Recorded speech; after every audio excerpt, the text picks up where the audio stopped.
I'm a holistic system software engineer. That means that I try to look at the entire picture. That's not the official title, unfortunately. So my official title is actually solution architect at EDB. But I'm also an air guitar player, something that I enjoy daily.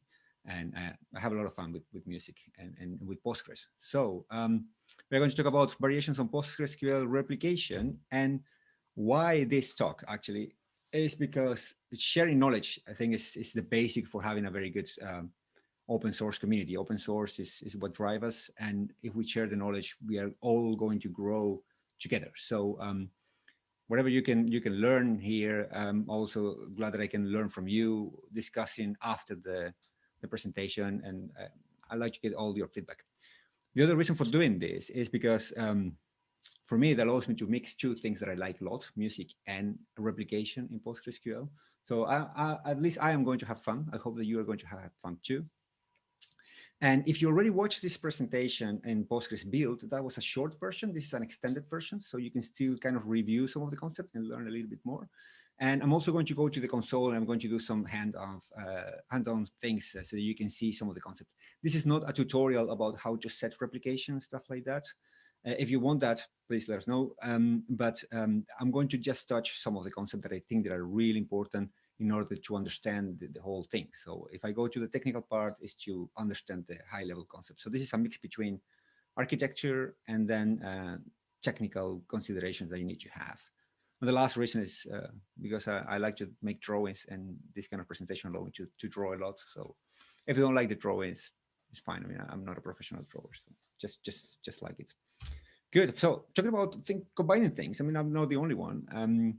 Kiko Loureiro, which is a great guitar player. He has an open source album called Open Source. He released last year, and well, you can download it and you can make your own music based on this album because he released all the tracks. Like we release code, he releases the tracks as well. So you can make your own versions of it. So check it out. I think it's a very good listen, and maybe make your own stuff with his music. It's open source. So what we're going to try to achieve today, it is to evaluate different kinds of replication strategies, going from asynchronous streaming replication, and then going to synchronous, and then going cascading replication and logical replication as well. So we're going to see all of them, and I hope that you're going to get the most of it. And when you get to the end, you will see that this kind of diagram is going to be quite easy to understand. And now it kind of looks like bloated with information, but when we build it little by little, you will see what I mean by this diagram here. So I said building it little by little, that means going back to the roots. And the roots of heavy metal, if you search a little bit in history and the style of music, is definitely in blues and rock music. And the same way, streaming replication has its roots in backup and recovery. So this is very important to understand. Backup and recovery is really the essence of doing replication.